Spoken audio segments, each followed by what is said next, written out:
क्या होता है कि डिप्रेशन वगैरह और ये वाली चीज़ें इसी वजह से आती रहती हैं जब क्राइसिस आता है, और ख़ासतौर पे जो एक्सपेक्टेशंस का क्राइसिस आता है लोगों के दरमियान, और फिर पे बैक पावर्स और वो सारी चीज़ें इसलिए डिस्टर्ब होते हैं। खैर बात इसको भी कंट्रोल करती है गवर्नमेंट, सप्लाई डिमांड प्राइसेस को कंट्रोल करते हुए।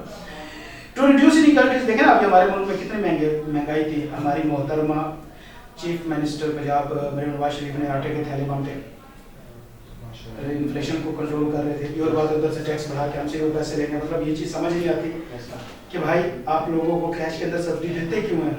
क्या वो आप अपने घरों से पैसे लेके आ रहे हैं? नहीं, हमारी ये उसकी निकलेगी। खैर आगे चलते हैं।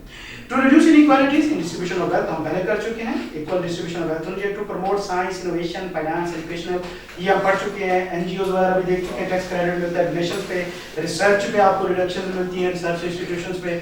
इसी तरह जो पेमेंट कर रहे होते हैं वर्कर वेलफेयर, एजुकेशन पेमेंट बच्चों की कर रहे होते हैं एम्प्लॉयज की, उसके ऊपर जो खर्चा कर रहे थे उस पर आपको टैक्स क्रेडिट भी मिलता है, आपको रिडक्शन भी अलाउ होती है। तो ये सब चीज़ें हम पढ़ गए हैं, आपके लिए बिल्कुल ईजी अंडरस्टैंडेबल होनी चाहिए। To implement laws which eliminate discrimination among various elements of the market business, laws वगैरह को implementation करना, और to discourage certain undesirable sector and activities, जिस तरह के हमारे साथ तो उनके टैक्स लगाते हैं। किस पे भाई? सिगरेट पे। वो ऐसा लगता है जैसे सारे मुल्क का पैसा नशा में उतारना है। बहरहाल पॉइंट ये है कि ये हमारे ऑब्जेक्टिव हैं गवर्नमेंट के, रेवेन्यू और नॉन रेवेन्यू ऑब्जेक्टिव। अक्सर पूछता है आपसे।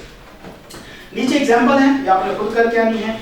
टैक्सेस को डेवलपमेंट के तौर पे भी यूज किया जाता है इकोनॉमिक डेवलपमेंट के लिए, कि गवर्नमेंट कुछ इलाकों को जो अंडर डेवलप्ड एरियाज होते हैं उनके अंदर फिर क्या करती है गवर्नमेंट, उनको जोन्स डिक्लेयर करती है, वहाँ पे टैक्स के अंदर छूट देती है, वहाँ पे सब्सिडीज देती है, फैसिलिटीज प्रोवाइड करती है ताकि लोग वहाँ पे जाकर बिजनेसेस करें, इंडस्ट्रीज बनाएं और वो एरिया डेवलपमेंट हो वहाँ पे। इसी तरह जो अमीर होते हैं उनके ऊपर ज़्यादा टैक्स लगा के गरीबों में बांटा जाए और गरीबों को कम टैक्स लगाया जाए। खैर ये बुकिश बातें हैं, सीरियस नहीं लेना है इनको। बाहर जाके आप कह रहे हो कि भाई ये हमने अपने हकूक लेने हैं, तो फिर आपको लेने वाले आ जाएंगे। Imposition of high custom duty rates on luxury items, पहले बताया है। लोकल इंडस्ट्री को डेवलप करने के लिए क्या करते हैं, बाहर की जो इंपोर्ट वगैरह होती है उसके ऊपर टैक्स लगाते हैं। चैरिटेबल्स के ऊपर टैक्स क्रेडिट्स दे देते हैं, tax exemption to charity organisation, exemption of tax to agriculture sector. तो भाई ये जो हमारे कुछ अंडर डेवलपमेंट एरियाज हैं या हमारे रेवेन्यू प्रोड्यूसिंग एरियाज हैं उनको गवर्नमेंट जो है टैक्स से प्रमोट करती है। ओके, अब ये आगे इंपॉर्टेंट है। मैंने कहा कि जब भी कोई कानून बनता है पीछे कुछ गाइडलाइंस या बाउंड्रीज होती हैं जिनको सामने रख के ही कानून बनाया जाता है। आप उन बाउंड्रीज को वायलेट नहीं कर सकते। तो बेसिस ऑफ टैक्स लॉस, पहले नंबर पे पहला जो कानून है, Adam Smith in his famous book wealth of Nations has, मैंने आपको पहले बताया कि भाई आपको पाकिस्तानी चीज कोई मिलेगी, तो ये अंग्रेजी है, उन्होंने ये डेफिनेशन दी है कैनन्स ऑफ टैक्सेशन। ये वो गोले वाले कैनन नहीं है, कैनन उस गोले को भी कहते हैं। तो पहला बेसिक है इक्वालिटी,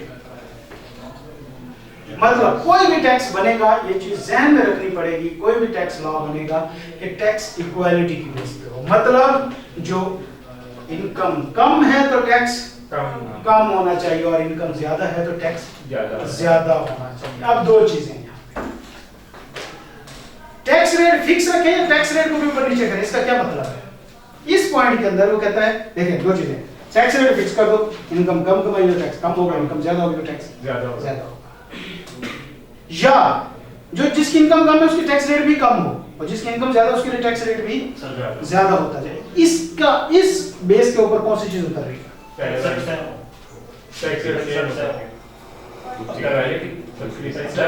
प्रोग्रेसिव रेट हो या फिक्स रेट हो, इसमें क्या पार्ट है? Tax payment should be proportional to income and apply equally to all concerned areas. Fix tax rate, ये बेस जो है। अच्छा, अब क्या जितने भी लॉज बने होंगे उसके अंदर इस कैनन का ख्याल रखा गया होगा? नहीं, मल्टीपल कैनन है, किसी में होगा दो रखे होंगे, किसी में एक होगा, किसी में चार का ख्याल रखा गया होगा, किसी में हो सकता है कि प्रॉपर प्रोपोर्शनल टैक्स रेट बना दिए गए हों लेकिन उनके अंदर भी जो मूवमेंट है मार्जिनल वो बहुत मिनिमल रखी गई, इसको भी सामने रखा गया। चलिए ये पहला कानून है कि टैक्स इक्वालिटी बेसिस पे होना चाहिए। दूसरा, सर्टेनिटी, जो बंदा टैक्स पे कर रहा है उसे पता हो कि उसका टैक्स कितना बनता है। ये नहीं होगा कि यार कोई 2-400 दे दो, नहीं, उसका 200 बनता है या 400 बनता है। टैक्स सर्टन नहीं है पे करना तो कोई भी पे नहीं करने वाला। हाँ जी, और क्यों बनता है? हाँ उसको पता भी होना क्यों बनता है और कैसे बनता है। Should be clear and certain, calculation clear हो और सर्टन, अमाउंट बड़ी स्पेसिफिक हो कि कितना टैक्स बनता है उतना ही उसमें पे करना। कन्वीनियंस ऑफ पेमेंट, टैक्स की पेमेंट आसान होनी चाहिए। ये ना हो कि आपने टैक्स पे करना है तो पहले 36 किस्म के फॉर्म फिल करें, उसके बाद जनाब जी आपने अपने दादा का डाटा, नाना का, हमसाये का, उनके कुत्ते बिल्ले सब का डाटा जमा कराना, फिर टैक्स जमा कराना। पाकिस्तान में यही हालात है, पाकिस्तान में यही हालात है। हमारा टैक्स सिस्टम बड़ा कॉम्प्लेक्स है, सिंपल नहीं है। अभी आप स्टार्ट में हैं, आगे चल के आपको पता चलेगा ये लॉ पढ़ रहे हैं ये तो कुछ भी नहीं है, एक्चुअली तो एसआरओ पे चल रहा है और वो रोज नया एसआरओ होते हैं। आप साहब ने गाड़ी मंगवानी है तो रात रात एक एसआरओ इशू होगा। चलिए आगे चलते हैं। कन्वीनियंस ऑफ पेमेंट होनी चाहिए और इकोनॉमी ऑफ कलेक्शन, और जो टैक्स कलेक्ट कर रही है भाई, कलेक्शन करने वालों की तनख्वाहें टैक्स से ज्यादा लाओगे बस। मतलब जो टैक्स कलेक्ट करने पे खर्चा आता है, कम से कम जो टैक्स आप कलेक्ट कर रहे हैं उससे ज्यादा होना चाहिए। इकोनॉमी होनी चाहिए, पता चले कि 2 लाख टैक्स इकट्ठा किया और उसके लिए 4 लाख आपने खर्चा करते हैं। पाकिस्तान वाले यही करते हैं। आपको पता है बीच में ना गवर्नमेंट ने एलईडी बल्ब बांटे थे, एनर्जी सेवर बांटे थे किसी जमाने में, आप शायद 4 5 6 साल 8 साल पुरानी होगी। तो कुछ बल्ब बांटने थे तकरीबन 32 लाख के, और उसकी बल्ब बांटने की ट्रेनिंग कराने के लिए 250 बंदे को चाइना भेज दिया गया था कि जी वहां से जाके आप बल्ब बांटने की ट्रेनिंग करके आएंगे, आपने बल्ब बांटने कैसे होंगे। तो खैर बचत क्या होने दी, बड़ा ही गर्क हो गया। अच्छा ये हमारी बेसिक्स। आगे हमारे पास कुछ प्रिंसिपल्स कि जब आपने टैक्स रेट डिसाइड करने होते हैं तो ये रूल्स हैं, इन गाइडलाइंस को आपने सामने रखना है। पहला है benefit principle. The principle holds that the individual should be taxed in proportion to benefits they have received from governments, and that tax should be paid by those people who receive the direct payment of the government program and project out of tax paid. Tax सिर्फ वो बंदा पे करेगा जिससे, अच्छा अब government आती है ना हमसे टैक्स लेने, क्यों आती है, क्या मतलब क्यों मुंह उठा के हमारी इनकम में से हिस्सा लेने? एक बंदा आपसे पैसे, देखो आप अपने वाले से पैसे मांगते हैं, अब वो क्या कहते हैं, कुछ बोलते हैं, पूछते हैं पहले कि नहीं? पूछते हैं ना कि भाई क्या करोगे, क्या जरूरत है, फिर आप उनको बताते हो और एट टाइम कहीं ना कहीं उसे स्टडी से रिलेट करने की कोशिश करते हो, या वो लगे कि उन्हीं का ही ऑब्जेक्टिव पूरा करने के लिए आप ये भी पैसे ले रहे हो। ठीक है, ट्रिप पे जाना है, घूमने फिरने जाना है, तो उसको घुमा फिरा के आपने लाना स्टडी की जबरदस्ती लेके जा रहे हैं, कहीं ना कहीं कुछ ना कुछ इस तरह से आपने करना होता है। सेम इसी तरह जब गवर्नमेंट आपके सामने आती है तो ऐसा नहीं होता कि भाई 100% जबरदस्ती से पैसे निकाल, होता वही है कि पैसे काट, लेकिन साथ में जस्टिफिकेशन देती है कि भाई देखो आप अगर पाकिस्तान के अंदर पैसे कमा रहे हो, आपकी जॉब भी लगी है, तो बड़ी हैरत की बात है आप डिलीट हो अभी तक जिंदा भी हो, मुल्क से जिंदा बात भी नहीं गए, तो गवर्नमेंट फैसिलिटेट कर रही है ना। आप यहाँ पे बैठ के पढ़ रहे हैं, रोड, इंफ्रास्ट्रक्चर, लाइट, बिजली, पानी और इनके बड़े बड़े बिल, ये किसकी मेहरबानी है? गवर्नमेंट की मेहरबानी। तो लिहाजा आपकी इनकम में से हिस्सा तो बनता है उसका। तो लिहाजा एक प्रिंसिपल, पहला प्रिंसिपल जो जस्टिफिकेशन गवर्नमेंट देती है यही है कि भाई देखो क्योंकि गवर्नमेंट आपको बेनिफिट प्रोवाइड कर रही है तो लिहाजा उसमें से कुछ ना कुछ शेयर आपकी इनकम का मेरा बनता है, तो वो मुझे दे दो। हाँ ये जो ज्यादा मेरे से बेनिफिट ले रहा है मैं उससे ज्यादा टैक्स दूंगी, जो कम ले रहा है। इसकी बड़ी सिंपल सी एग्जांपल है कि जो टोल टैक्स देते हैं गाड़ियों के, तो मोटरसाइकिल पे कोई टैक्स है नहीं, क्योंकि आप गरीब लोग हो, गाड़ी पे टैक्स है हाँ है, लेकिन बस से कम है क्योंकि वो कम यूटिलाइज कर रहे हैं मोटरवे को, जितना कि वो बड़ी बस जगह यूज कर रही है एरिया स्पेस, और जितना सड़क का नुकसान कर रही है, तो जो जितना ज्यादा फायदा ले रहा होता है टैक्स भी वो उतना ज्यादा देता है। और इस बेस के ऊपर हमारे ये जो प्रोग्रेसिव टैक्स रेट है ये डिफाइंड है, जो जितनी ज्यादा इनकम कमा रहा है उसके ऊपर टैक्स रेट भी बढ़ता जाता है, मतलब उसको गवर्नमेंट ज्यादा फैसिलिटेट कर रहा है, गवर्नमेंट के सोर्सेज को ज्यादा यूज कर रहा है और ज्यादा अर्न कर रहा है। जो कम कमा रहा है उतने कम रिसोर्सेज यूज कर रहा है, भाई समझेगा? ओके। दूसरा एबिलिटी टू पे प्रिंसिपल के भाई टैक्स सिर्फ उसी से ही लें जो पे कर सकता और जो नहीं कर सकता उससे टैक्स ना लिया जाए। The principle holds that tax should relate with the person income और the life ability to pay. इसी का ये जो हमारे मार्जिनल टैक्स रेट्स हैं, जो हमारे हमने भी टेबल्स देखे हैं, ये इस प्रिंसिपल को भी फॉलो करते हैं। कैसे?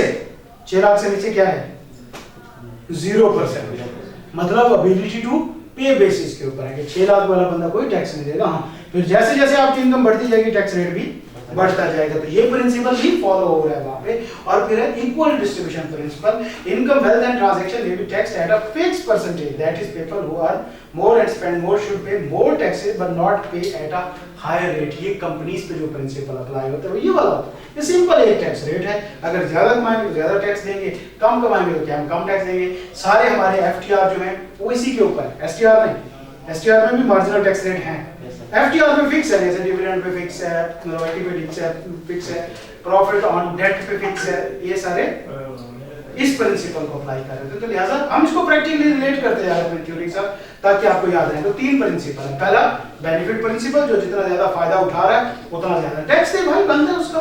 दूसरा एबिलिटी टू पे प्रिंसिपल, जो मतलब पे कर सकता है सिर्फ वही पे करे। अच्छा, अब ये 100% ट्रू नहीं होता। बेसिकली ये इनकम टैक्स की हद तक ठीक है, सेल टैक्स में जाके वायलेट हो जाता है, क्योंकि वहां 6 लाख वाला बंदा भी पे करेगा, जो भी खर्च करेगा उसने पे करना है। वो बड़ी एक डिस्टर्बिंग सिचुएशन है जो सेल टैक्स है, लेकिन वो भी हमारे अपने करतूतों की वजह से वो जब वहां पहुंचेंगे तब हम डिस्कस करेंगे कि सेल टैक्स क्यों हमारे ऊपर पड़ रहा है, हालांकि नहीं पड़ना चाहिए। इक्वल डिस्ट्रीब्यूशन प्रिंसिपल जो हो गया, kinds of taxes, proportional tax या फ्लैट टैक्स, मतलब टैक्स रेट फिक्स होता है, चाहे इनकम कम हो या ज्यादा हो, एक ही टैक्स रेट आपको लगेगा regardless of their earning.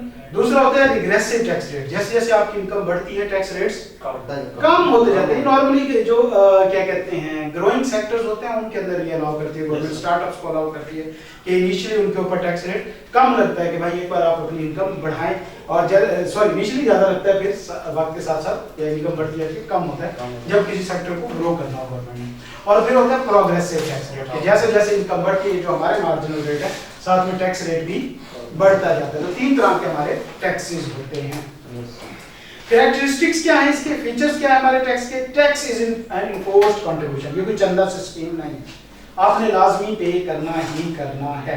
Tax is generally payable in cash, normally cash में पे होता है। आप इन काइंड में टैक्स नहीं दे सकते कि मेरी किडनी निकाल लो, मेरे गुर्दे बेच लो, ऐसा नहीं होता। Tax is proportionate in character. Payment of tax should be based on ability to pay principle. Proportionate में होता है, जिसकी जितनी ज्यादा इनकम कम होती जाती है टैक्स रेट भी उसके ऊपर कम होता जाता है। Tax is levied on income transaction और property. टैक्स इनकम पे लगता है जो कि हमारा इनकम टैक्स है, प्रॉपर्टी पे लगता है जो कि हमारे कैपिटल वैल्यू टैक्स है, और जो हमारा ट्रांजैक्शन पे कौन सा टैक्स लगता है? सेल्स टैक्स हमारा ट्रांजैक्शनल टैक्स होता है, वो हमारी ट्रांजैक्शन पे लगता है। फिर इनकम टैक्स भी लगता है, विथहोल्डिंग टैक्स एक्चुअली टैक्स ही है। Tax is levied on income transaction property. There are taxes that rights and privileges. Tax is levied by the state which has jurisdiction. हाँ जी, कितने तरह के पर्सन होते हैं? 4 इंसान के बच्चे बोलते हैं रेजिडेंट और नॉन रेजिडेंट। अच्छा जी हाँ, तो रेजिडेंट और नॉन रेजिडेंट दोनों की कितने सोर्स ऑफ इनकम हो सकते हैं? दो। कौन से? फॉरेन सोर्स और पाकिस्तानी सोर्स। लोकल नहीं होती, सस्ते इंसान। फॉरेन सोर्स इनकम और पाकिस्तान सोर्स इनकम। हाँ, तो नॉन रेजिडेंट बंदे की कौन सी सोर्स ऑफ इनकम टैक्स होती है? सिर्फ पाकिस्तान। फॉरेन सोर्स होती है उसकी, नॉन रेजिडेंट बंदा वो जो पाकिस्तान का रिहायशी नहीं है। तो जाहिर सी बात है वो पाकिस्तान से जो इनकम कमाएगा सिर्फ उसी के ऊपर टैक्स देगा। क्या हमारी गवर्नमेंट अमेरिका में जाके बैठे हुए एक नॉन रेजिडेंट बंदे को पकड़ के कह सकती है टैक्स दे? कह सकती है, कहते यही है, हालात है। लेकिन अमेरिका थोड़ा तगड़ा है और हमारा पास नहीं चलता। हम चाइना से भी जाके रिकवरी कराना शुरू करें कि भाई यार हवा वहां से आती है हमारी हवा वहां से आती है, तुम्हारे ऑक्सीजन यूज कर रहे हैं पाकिस्तान की घर ऊपर टैक्स है। तो हमारे बिल्कुल अपोजिट साइड में कौन सा कंट्री बनता है? आई थिंक यही बनता है, अमेरिकन कंट्रीज या यूरोपियन कंट्रीज। तो दिन को तो इस हवा में हम सांस लेते हैं, रात को वो वाली ऑक्सीजन यूज करते हैं, तो उनका भी टैक्स बनता है भाई। शाम को घूम के वो इधर आ जाते होंगे ना सोचिए ना, चाइना के पास मैक्सिमम बंदे पाकिस्तानी हैं। एग्जैक्टली हाँ, वैसे तो भाई हमारा बस नहीं चलता। लेकिन बाय लॉ जो रेजिडेंट नॉन रेजिडेंट पर्सन होगा उसकी सिर्फ पाकिस्तान सोर्स है, लेकिन जो रेजिडेंट पर्सन है उसकी दोनों होगी, पाकिस्तानी सोर्स भी और फॉरेन सोर्स भी, क्योंकि दोनों पाकिस्तान के अंदर अगर बैठ के कमा रहे हैं तो पाकिस्तान से बेनिफिट ले रहे हैं, तो उसने सारी इनकम के ऊपर पाकिस्तान में टैक्स देना है। अच्छा जी, और क्या है? Tax jurisdiction. अच्छा, tax is levied by law making body of the state. Tax कौन लगाता है? लॉ मेकिंग बॉडी, जो लेजिस्लेशन करती है। हमारे लेजिस्लेटर कौन है भाई? सेनेट और नेशनल असेंबली, पार्लियामेंट कहते हैं, ठीक है। पार्लियामेंट हमारी लेजिस्लेटर है, वही लॉ बनाती है सारे। Tax is divide by law making body. अच्छा, tax is divide for public purpose. Tax का पर्पस इंसानी दुखी इंसानियत की खिदमत है, खिदमत खल्क है, दुखी इंसानियत की खिदमत खल्क है।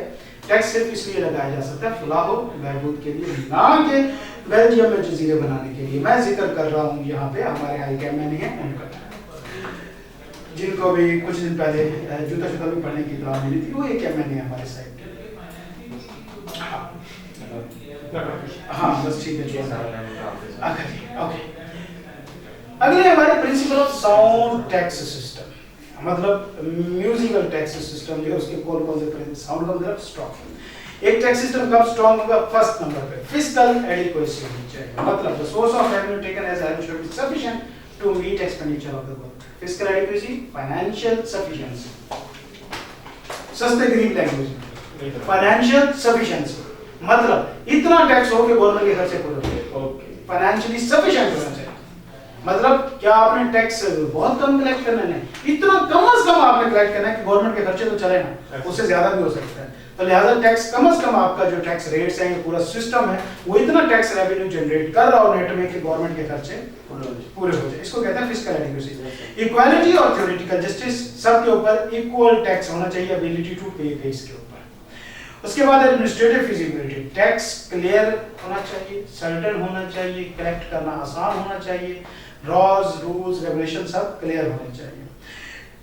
एडमिनिस्ट्रेटिव फिजिबिलिटी हो गया, कंसिस्टेंसी और कंपैटिबिलिटी विद इकोनॉमिक गोल, जो टैक्स आप लगा रहे हैं, जो आपके गोल्स हैं उसके साथ कंसिस्टेंट होना चाहिए। जैसे फॉर एग्जांपल अगर एक कंपनी डिसाइड करती है कि मैं अपने शेयर होल्डर्स का प्रॉफिट 2 गुना करूंगी और साथ में डिसीजन लेती है कि एम्प्लॉय की सैलरी 30% बढ़ा दूं, क्या ये दोनों ऑब्जेक्टिव आपस में मैच करते हैं? सोचें। कंपनी